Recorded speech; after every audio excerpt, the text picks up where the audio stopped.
Hey guys, what's up? Welcome to the weekend service. I hope you're having a good weekend. Just a reminder that we have beach days. The next one will be on July 30th. That's Thursday. Yeah. And then also make sure you keep updated on all things Elevate, our house groups, beach days, all that good stuff by going to our website, elevatejh.com.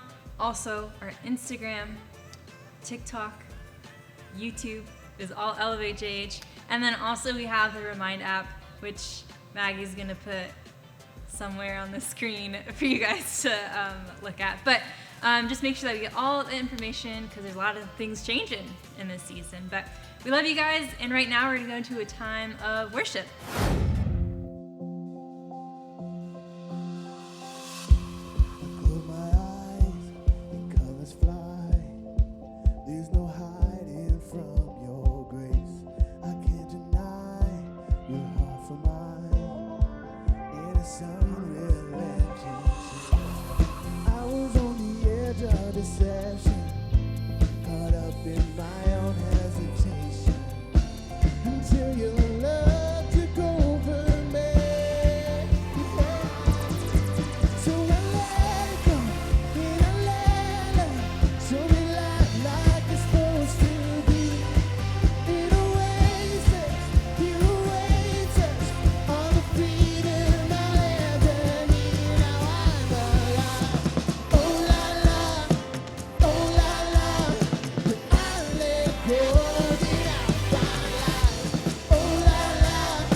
my chains, I'm a prisoner no more.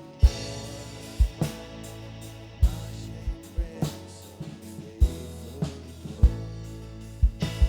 He canceled his debt and he called me his friend. When death was arrested and my life began. Oh, your grace so great washes over me. You have made me new now. Life begins with you. It's your endless love pouring down on us. You have made us new now. Life begins with you. Savior displayed on a criminal's cross. Darkness rejoices, the heaven is lost. Then Jesus arose and our freedom in hand. When death was arrested, my life began. Oh, your grace so great washes over me. You have made me new now. Life begins with you. It's your endless love pouring down on us. You have made us new now. Life begins with you. Oh, we pray, forever we pray. Come join the song of all the redeemed. Yes, we're free, forever, amen. When death was arrested and my life began. Oh, we're free, forever we pray. Come join the song of all the redeemed. Yes, we're free, forever, amen.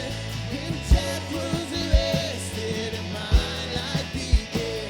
When death was arrested and my life began. When death was arrested and my life began.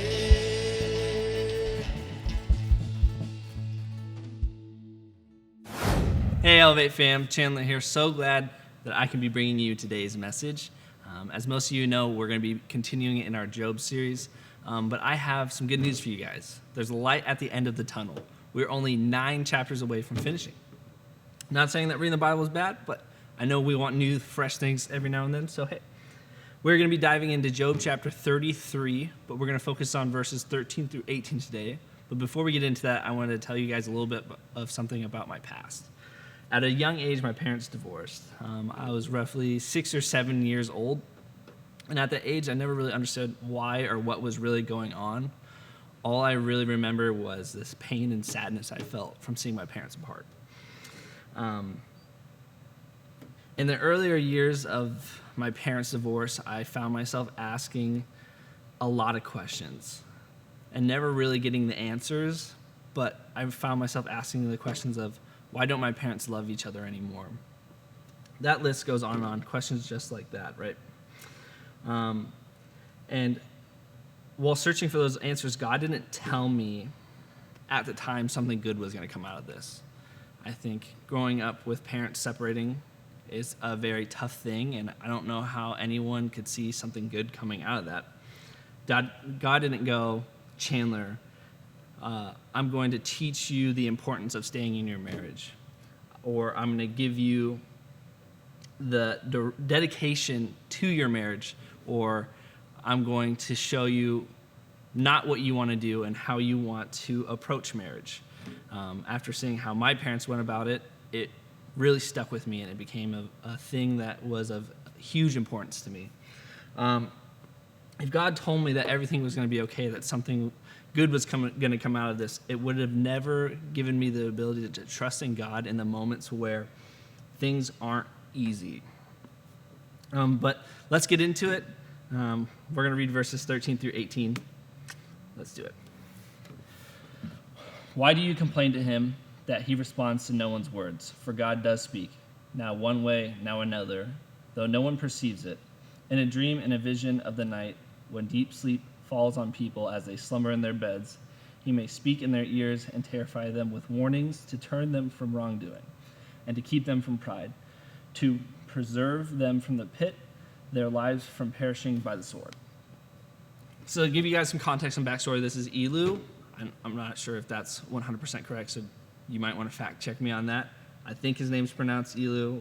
It's spelled, where is it? It's spelled Elihu. So that's you. Elu is speaking to Job here. We're just going to run with it.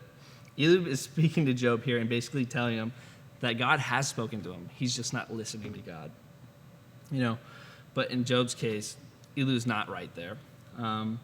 Even in verse 15, in a sense, he's saying that he's speaking to you in your dreams. In verse 16, in a sense, he's saying he opens your ears and gives you instructions, right? Job was not tested by the pain that he could endure, but he was, in a sense, being tested to trust God's goodness. Does that make sense? I want to give you guys an example, maybe, and that will help you.